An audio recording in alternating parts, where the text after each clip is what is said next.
Fier de ce que je fais, des produits que je destine à l'alimentation des personnes, de ce que je transmettrai après ou de l'empreinte que je suis en train de laisser sur les sols qui me sont mis à disposition pour travailler.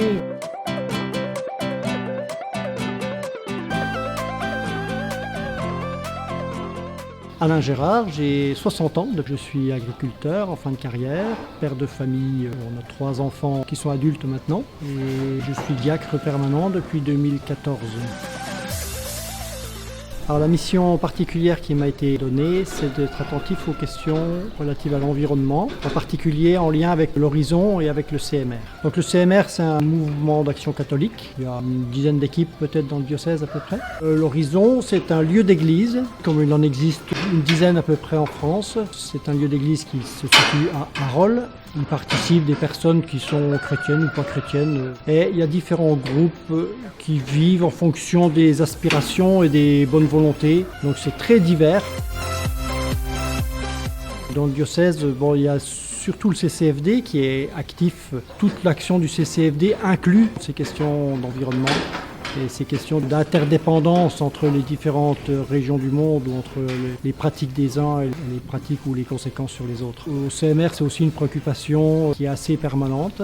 L'Horizon, il y a des initiatives et des formations qui sont beaucoup moins cette préoccupation vive dans les paroisses, mais je suis loin de connaître toutes les paroisses, donc il peut y avoir des choses qui se font ici ou là, mais dans les paroisses que je connais, voilà, cette préoccupation est vraiment secondaire. Elle n'est pas absente, mais elle est secondaire parce qu'il y a d'autres préoccupations qui paraissent plus prioritaires ou plus urgentes.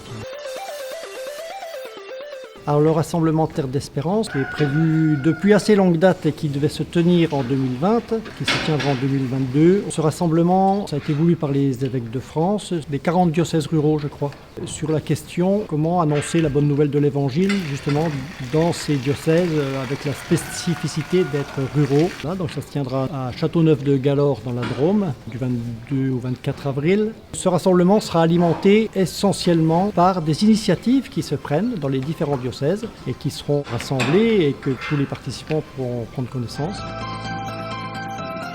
Il y a un premier enjeu qui a été de recenser les initiatives ou de les repérer ou d'en prendre conscience en tout cas. Des initiatives qui se prennent dans le diocèse et qui sont porteuses d'espérance. C'est Terre d'Espérance, le rassemblement, donc c'est un beau titre. Ça c'est un premier enjeu.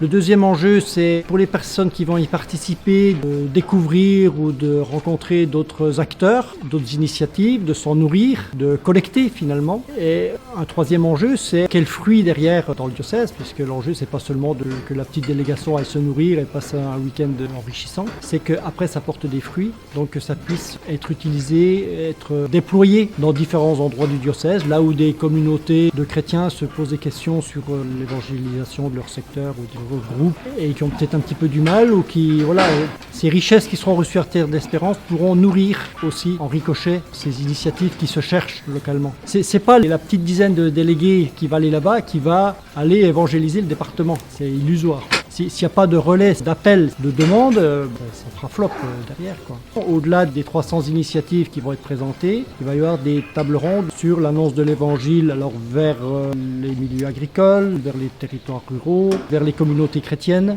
les périphéries, je sais plus, il y a 6 tables rondes avec une déclinaison.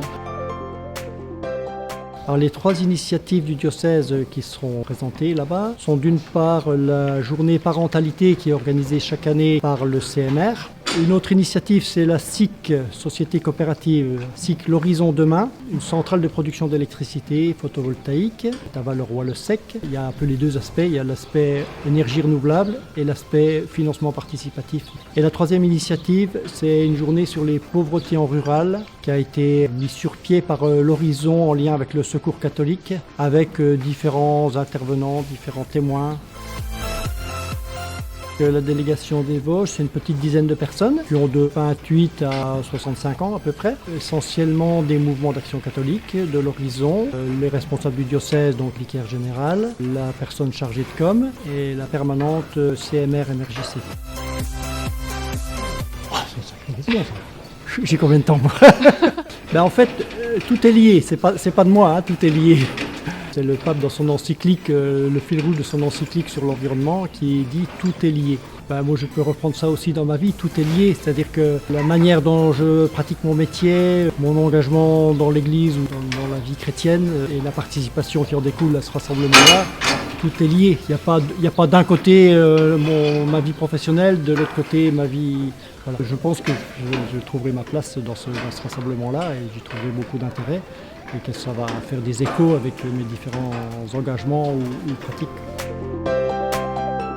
L'espérance, pour moi, c'est central pour un chrétien. C'est-à-dire que l'espérance, ça veut dire que l'avenir n'est jamais bouché, que quelles que soient les difficultés, il y a toujours un chemin qui permet de traverser. Enfin, c'est Pâques en fait, c'est la Passion et Pâques. Donc Terre d'Espérance, c'est aussi dans notre diocèse qui rencontre des difficultés.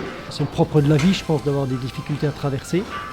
Mais avec l'espérance, on sait qu'existe un chemin, il reste à le trouver. Donc Terre d'Espérance permettra de discerner des chemins possibles et ensuite de les mettre en œuvre de la façon la plus opportune. Je pense que le lien il devra être fait absolument, c'est-à-dire qu'on ne peut pas partir dans tous les sens. On sait que les forces vives sont limitées, de toute manière. Il est important, ensemble, de se définir un axe ou quelques axes de travail où je souhaite que soient mis en résonance les orientations sortant des assises diocésaines et les possibilités ou les chemins qui auront été découverts à Terre d'Espérance pour mettre ça en dialogue et concrétiser des choses. Je dirais déjà d'être attentif à ce qui peut se vivre à Terre d'Espérance. Je pense qu'il y aura des reportages, des publications pour sentir un petit peu le contenu et ce qui est possible de trouver de ce rassemblement-là, qu'est-ce qui s'est vécu. Et ensuite de se manifester si besoin pour avoir un appui ou pour avoir le relais de ce qui aura pu être collecté là-bas.